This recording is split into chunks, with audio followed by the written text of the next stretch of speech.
Hello Year 6. So I'm recording the second session back to back, which is why I'm wearing the same clothes. But you will see it obviously the next day. So I'm going to read you chapter 9. In the previous chapter we met Madeline, didn't we, who lives in the lighthouse and who's been looking after him.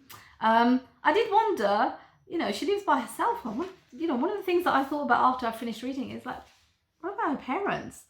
There are very few adults in this book, aren't they? So so she looked after him, and you can see that actually the monster's starting to change now. He'd already we'd got ideas of him changing in terms of he had already said that he didn't really want to eat them, but this time with Madeline it feels a little bit different. The bit at the end when he was imagining eating Madeline and he woke up in a cry of horror shows that actually he is really starting to change. So I don't know if many of you have made any sort of predictions or written about the ending, because that was one of the reading activities. It will be interesting to see how the story now ends, because remember, the whole story started with his quest to find his next meal, and he went to all those lengths to go and find Santa and the list, and he's gone from child to child to child, hoping to get his meal, getting hungrier by the minute, more frustrated, and yet each time something goes wrong. So number 9, what do you think it might be called, the chapter heading? Yeah, so some of you who might be thinking, well, actually it's going to be a name of a child because it's going to follow the same pattern.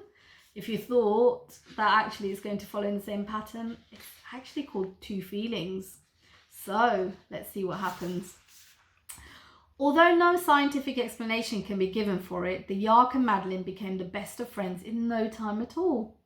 Their happiness then could have been perfect as galloping through the forest accompanied by wild creatures, soaring over ocean cliffs and sweeping up into the sky to quench their thirst on clouds.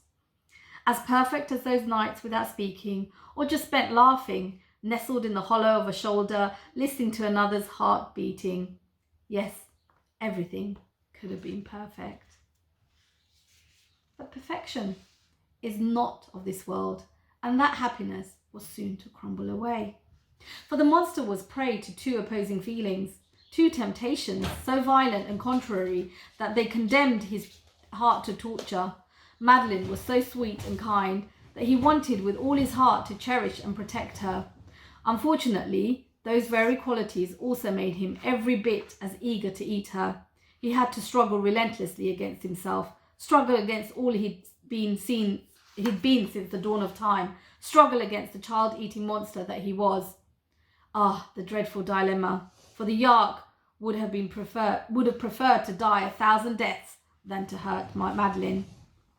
The Yark resolved to subdue his instincts. No, his hunger would not triumph. No, his stomach would not dictate his fate. And for the ennobling of his soul, he told himself, art offered the ideal medium. And so the Yark became a painter. His brush first sketched out lovely apples, handsome pears, then all of a sudden, children's heads. He immediately abandoned painting for sculpture. His chisel first carved out lovely spheres, handsome blocks, then all of a sudden, children's heads. He decided that pottery might suit him better. His fingers shaped lovely vases, handsome bowls, then all of a sudden, children's heads. The Yark put an end to his artistic career by furiously trampling over his leftover clay. Seeing her friend downhearted, the little girl decides one evening to make him a dainty dessert. Here you are, she says, handing him a platter of buttery madeleines. The monster lifts one of the tiny cakes to his trembling lips. The madeleine dissolves on his tongue, and the Yark bursts into tears. And so he confesses his terrible secret. He tells Madeline the extent of his shame. He tells her what a danger he is to her. He tells her he must leave, and he tells her how very frightened he's been of eating her.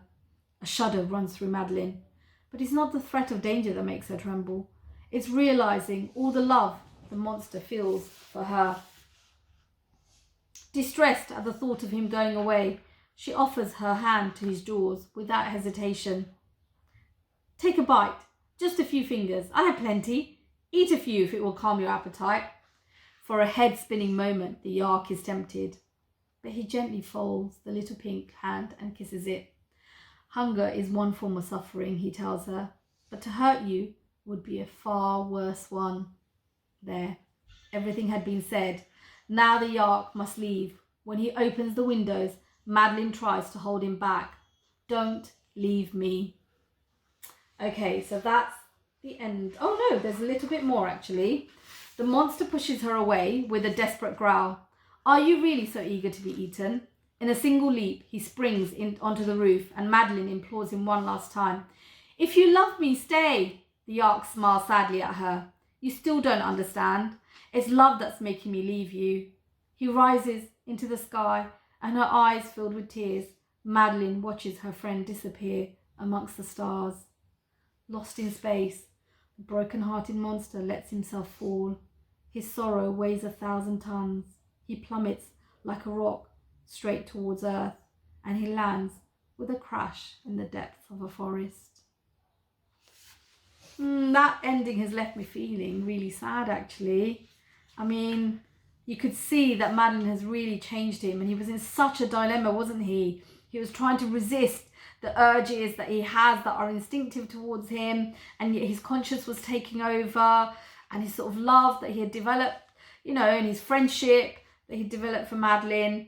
And in the end, he sort of fought against that and left her. And that bit where she said, if you love me, stay. And he said, you still don't understand. It's love that's making me leave you.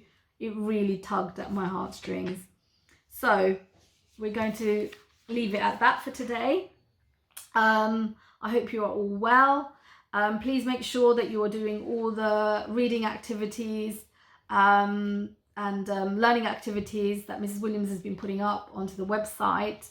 Hopefully we'll see you soon. And then, when we do, then it'll be nice to sort of catch up and see what you have been up to. And I'd love to hear what you thought about the story of the Yark. I've got a magpie now just outside my window making lots of noise. I will see you tomorrow with the next chapter of the Yark. Take care.